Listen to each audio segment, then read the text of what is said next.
Welcome to V9 news. June 4న కూటమి ప్రభుత్వానికి కర్మకాండలు నిర్వహిస్తామని మాజీ ఎమ్మెల్యే ధర్మశ్రీ అన్నారు.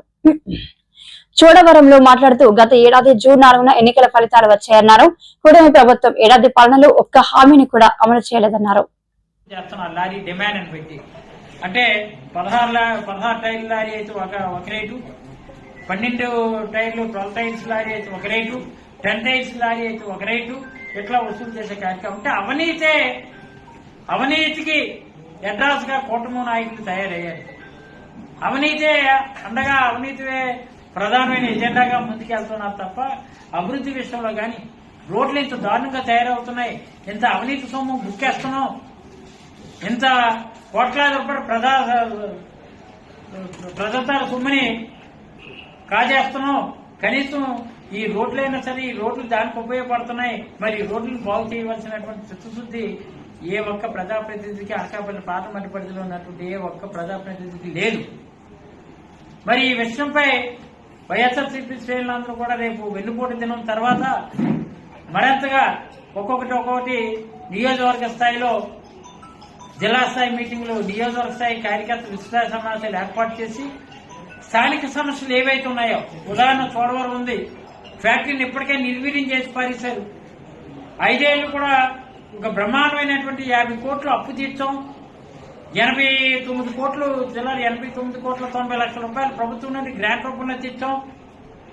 సుమారు 130 కోట్ల రూపాయలు ఈ లబ్ధి చేకూరేటటువంటి షుగర్ ఫ్యాక్టరీ మేము చేసాం 5 ఏళ్లు. కనీసం 10 కోట్లు కూడా తేలైనటువంటి దుర్భరమైన పరిస్థితి. మరి మాడుగులో శాసనసభ్యులు బండారు సత్యనారాయణ ఏం చేస్తున్నాడో తెలీదు, ఇక్కడ కేఎస్ఎన్ రాజు కళ్ళు మూసుకున్నాడో తెలీదు. ఎందుకంటే రేపు ప్రజల దగ్గర నుంచి చీకొట్టే కార్యక్రమాలు అప్పటికే ప్రజా వ్యతిరేకత మొదలైంది.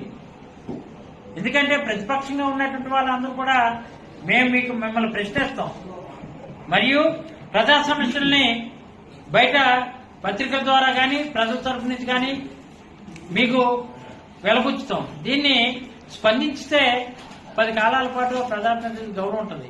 ఈ చోడవరంకి సంబంధించినటువంటి రోడ్లయితే ఎంత దారుణంగా ఏ రోజు లేదు. ఈ ఏడాదిలో మరంతా మొత్తం కుళ్ళిపోయాయి. అలాగే మన ఫ్యాక్టరీ కూడా సర్వనాశనం అయిపోయింది. వచ్చే ఏడాదికి వీళ్ళందరూ కలిపి, కూటమి నాయకులు అందరూ కలిపి వచ్చే ఏడాదికి కంపల్సరిగా ఇనప ముక్కలు కూడా అమ్మేసుకునే ప్రమాదం ఉంది. దీనిపై రైతాంగం కూడా దృష్టి చేసి ప్రతిపక్షం చేస్తున్నటువంటి పోరాటంలో రైతులందరూ కూడా భాగస్వాములు కావాలని, రేపు వెన్నుపోటు దినం 4వ తారీఖున జరుగుతున్నటువంటి వెన్నుపోటు దినానికి, కర్మకాండకి, ఈ కూటమి ప్రభుత్వం పై చేస్తున్నటువంటి కర్మకాండకి అందరూ కూడా పెద్ద ఎత్తున చోడవరం నియోజకవర్గంలో ఉన్నటువంటి వైఎస్ఆర్సీపీ శ్రేణులు అందరూ కూడా హాజరయ్యి ఈ వెన్నుపోటు దిన కార్యక్రమాన్ని విజయవంతం చేయాలని పార్టీ కార్యకర్తలకు, నాయకులకు, పెద్దలకు, 4 మండలాల్లో ఉన్నటువంటి నాయకత్వాలకు తెలియజేసుకుంటూ, రేపు కానీ ఎల్లుండి కానీ మండల స్థాయిలో ఉన్నటువంటి నాయకత్వం కూడా సెపరేట్ గా మీటింగ్లు ఏర్పాటు చేసుకుని, ఏ మండలం 4 మండలాలు మీటింగ్లు ఏర్పాటు చేసుకుని ఇదే సమాచారాన్ని మీరు కూడా అందరికీ